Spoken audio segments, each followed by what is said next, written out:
andan este jueves? Bueno, los gatines recién llegamos de la oficina. Lo primero que hacemos es sacar a la princesa a ver si quiere hacer un pichi. Miren su andar. Bueno, les digo que esto es un re avance, que ya se quede paradita, que haga pichi sola. ¿Y? Vamos, princesa. Vamos. ¿Y?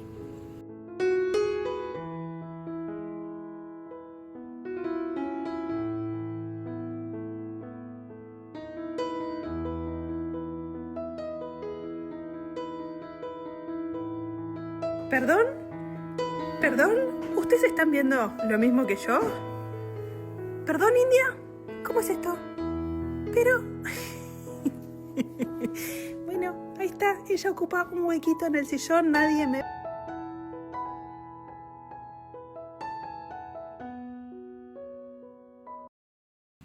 Mi vida. Bueno, al menos ya camina. Ya camina, es un montón.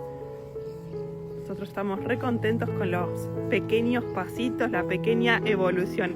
¿Vos qué querés? ¿Y vos qué querés acá? Ve, yo acá estoy tranquila. Lo fundamental, chicos, de tener pillow para proteger el sillón. ¿Ven? Yo no me hago mucho problema con estas situaciones.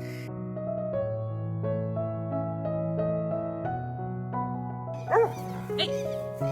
¿Qué está ladrando? ¿Quién ladra?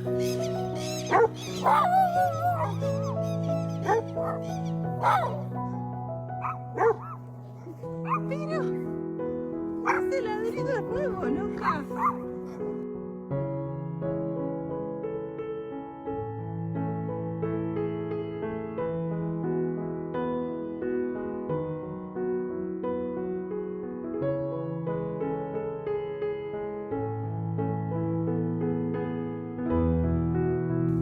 Pero los que me preguntan por India, no estoy sola, ¿eh?